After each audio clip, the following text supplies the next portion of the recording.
உறவுகள் அனைவருக்கும் அன்பான வணக்கங்க. கண்மணி திறமையால் சூப்பராக சமையல் செஞ்சு அந்த குழந்தைங்களோட ஈவெண்ட் அப்படியே சூப்பராக நிறைவேற்றிடுறாங்க. அழகாக பக்காவாக பண்ணிடுறாங்க. அதுலேயும் சில பல தில்லுமுள்ளுகள் பண்ணுறாங்க அந்த செஃப்பு நலனும் அந்த சீனியரும் ஜூனியரும். என்னங்க மனுஷன் இப்படிலாங்க போட்டி போகாமல் இருக்கும். இப்போ பார்த்தீங்கன்னா நல்லபடியாக முடிச்சதுனால ஜீவா அன்பு பாராட்டு மலையில் தள்ளி பொழிகிறாரு. அதை விட கண்மணிக்கு தாங்க எல்லாரும் பாராட்டுறாங்க. என்னதான் கண்மணி பாராட்டி எது பெற்றாலும் ஆனால் அன்பு வந்து பக்காவாக நின்று சமைச்சிடுறாரு. அதனால சமையல் பூரா சூப்பராக இருக்குன்னு எல்லாருமே பாராட்டுறாங்க. குழந்தைங்களும் விரும்பி விரும்பி சாப்பிட்றாங்க. எங்களுக்கு ஆசைப்பட்டதை சமைச்சு கொடுத்துருக்கீங்க, ரொம்ப நன்றி ரொம்ப நன்றி அப்படின்னு சொல்லி பாராட்டிடுறாங்க. அதுக்கப்புறம் வீட்டுக்கு வந்துடுறாங்க, அதாவது ஹோட்டலுக்கு வந்துடுறாங்களா. ஹோட்டலுக்கு வந்ததுக்கப்புறமும் பார்த்தீங்கன்னா அதே பேச்சு தாங்க. நல்லா சமைச்சிட்டீங்க, சூப்பராக சமைச்சிட்டீங்க கண்மணி, நீ மட்டும் இல்லைன்னா என்ன ஆயிருக்கும், ஐயோ குழந்தைங்களோட பசி எனக்கு பொழப்ப விடு, என் ஹோட்டல் போனாலும் பரவாயில்ல, அந்த பிள்ளைங்க பாவம் இல்லையா அப்படின்னு புகழ்ந்து தள்ளுறாரு. அதுக்கப்புறம் கண்மணி பார்க்குறாங்க, ஏன் அன்பு இப்படிலாம் ஆகிற வரை ஆள் இல்லையே, அந்த மாதிரிலாம் சமைக்க மாட்டாரே, எல்லாமே பர்ஃபெக்டாவில் இருப்பார், இதில் ஏதோ தப்பு நடக்குது கண்டுபிடிக்கணும் அப்படின்னு நினைக்கிறாங்க. ஜீவாவும் என்ன அன்பு நான் உங்களை எவ்வளோ நம்பினேன், இப்படி பண்ணிட்டீங்களே அப்படிங்கிறாங்க. இல்லை ஜீவா, எப்படி நினச்சின்னு எனக்கே தெரில, நான் நல்லா தான் சமைச்சேன், நான் குறைச்சி வச்சுட்டு தான் போவேன், நான் சமையலில் மட்டும் எப்பவும் கவனமாக இருப்பேன் அப்படி இப்படின்னு சொல்கிறாங்க. ஆனாலும் பார்த்தீங்கன்னா கண்மணி இதை கண்டுபிடிக்கணும்னு நினைக்கிறாங்க. அடுத்ததுக்கு மறுக்க அதே மாதிரி சமைக்க போகிறாங்க. அன்பு சமைக்க போயில பார்த்தீங்கன்னா அதே மாதிரி வேலை பார்க்க போகிறாங்களா. கண்மணி ஒளிஞ்சிருந்து பார்த்துட்டு கையும் களவமாக பிடிச்சிருது. அதுக்கப்புறம் ஏன் சார் இப்படி பண்ணுறீங்க அப்படின்னு சொல்லி கத்த ஆரம்பிக்கிறாங்க.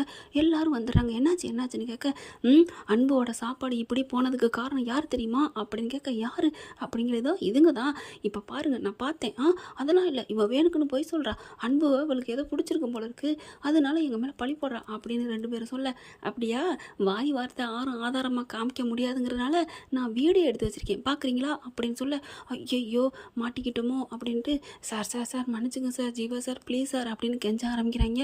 உடனே பார்க்குறாங்க, ச்சே எப்படிங்க இந்த மனுஷன் மேலே தனிப்பட்ட ஒரு கோவம் இருந்தால் தனிப்பட்ட முறையில் ஏதாவது பண்ணிக்கோ, அதை விட்டுட்டு எப்படிங்க இப்படிலாம் பண்ணிக்கோங்க, அதுவும் பிள்ளைங்களோட சாப்பாட்டுதில் அன்னைக்கு அப்போ அதை நீ அதே மாதிரி காரத்தை போட்டது நீ தானே அப்படிங்கல, எல்லாமே வீடியோவில் இருக்குது இவங்க பேசுனது எல்லாம் அப்படின்னு கண்மணி சொல்ல, ஆமாம் எங்களை மன்னிச்சிருங்க சிவா சார், எங்களை விரட்டிடாதீங்க, எங்களுக்கு வேற பொழப்பில்லை அப்படின்னு காலில் விழுகிறாங்க. இப்போ மட்டும் தெரியுதா, காலில் விழுக தெரியுதா அப்படின்னு கண்ணா பின்னான்னு திட்டுறாங்க. அன்பு பார்க்குறாங்க, சொல்லுங்கள் அன்பு இவங்களுக்கு என்ன தண்டனை கொடுக்கலாம் அப்படின்னு கேட்க, அன்பு என்ன பண்ணுறாங்க, போனால் போயிட்டு போகுது விடுங்க சார், இதுகளை நான் மன்னிச்சு விட்றேன், போயிட்டு போகிறாங்க சார் விடுங்க சார், இதுகளை நான் மன்னிச்சு விட்றேன் அப்படின்றாங்க. அடுத்து பார்த்தா அன்பு அப்படியே வாயே திறக்க முடியல, ஸ்டன்னாகி போய் நிற்கிறாரு. இங்கிட்டு திரும்புகிறாங்க, கண்மணிக்கு வாழ்த்து சொல்கிறாங்க. அபர்ணாவும் சூப்பர் கண்மணி அப்படின்னு சொல்லிட்டு, ஆனால் பார்க்குறாங்க கண்மணி அப்படின்னு சொல்லிட்டு கையெடுத்து நன்றி சொல்கிறாரு.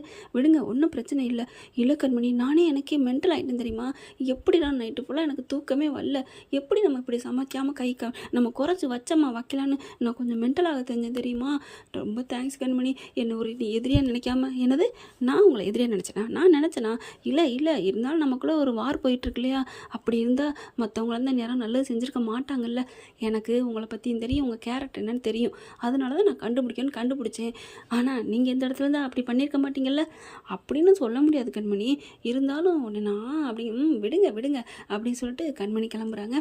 கண்மணி ப்ளீஸ் என்னை மன்னிச்சிரு அப்படின்னு சொல்லி, எதுக்கு நான் உங்களை மன்னிக்கணும், இல்லை உன்னை நான் திட்டேன்ல, இங்கே பாருங்கள் அது வேற இது வேற, வாயை மூடிட்டு வேலையை பாருங்கள், இனியாவது கவனமாக இருங்க சார் அப்படிங்கிறாங்க. ஏங்க என் மேலே பழி போடணும்னு நினச்சி கங்கணம் கட்டிட்டு பண்ணுறாங்க, அவங்க கிட்டேருந்து நான் எப்படிங்க தப்புறது அப்படிங்கிறாங்க. அதுக்கப்புறம் இருந்தாலும் கண்மணி இப்படி நமக்கு பண்ணியிருக்கா, என்ன பண்ணலாம் அப்படின்னு சொல்லிட்டு நேரத்தோட வேலையை முடிச்சுட்டு வெளியில் போகிறாருங்க. போயிட்டு பார்த்தா அழகாக ஒரு புடவை எடுத்துகிட்டு வந்து கொடுக்குறாங்க. வந்து வீட்டுக்கே கொடுக்குறாரு. கொடுத்தா வேணான்னு சொல்கிறாங்க. எனக்கு எதுக்கு, நான் என் கடமையை தான் செஞ்சேன், அதெல்லாம் முடியாது, நீ இதை கட்டிக்கோ அப்படிங்கிறாங்க. எனக்கு முடியாது, எனக்கு பிடிக்காது அப்படின்னு சொல்லிட்டு போயிடுறாங்களா. ஆனால் இவர் வச்சுட்டு போயிடுறாரு. மறுநாள் காலையில் பார்க்குறாரு, கட்டுவாளா மாட்டாளான்னு சொல்லிட்டு பார்த்தா கண்மணி அழகாக கட்டிக்கிட்டு வராங்க. அதை பார்த்தோன்னா அப்படி ஒரு சந்தோஷம்.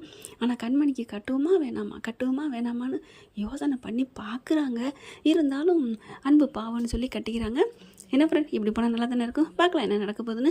இந்த பதிவு உங்களுக்கு பிடிச்சிருந்துச்சுன்னா உங்கள் பொண்ணான கையில் ஒரு லைக்கை போட்டு சப்ஸ்கிரைப் பண்ணிடுங்க. Thank you friends. இந்த வீடியோ உங்களுக்கு பிடிச்சிருந்தா தயவு செய்து லைக் பண்ணுங்க. இன்னும் அப்டேட்ஸ்க்காக சேனலை சப்ஸ்கிரைப் பண்ண மறக்காதீங்க. நம்ம கிட்ட இருக்க எல்லா சேனல்ஸோட லேட்டஸ்ட் வீடியோ அப்டேட்ஸ்க்காக மேல ரைட் சைட்ல காட்டுற லிங்கை கிளிக் பண்ணி வாட்ஸ்அப் குரூப்ல ஜாயின் பண்ணுங்க. உங்களிடம் விடைபெறுவது நான் உங்கள் மெஹர்.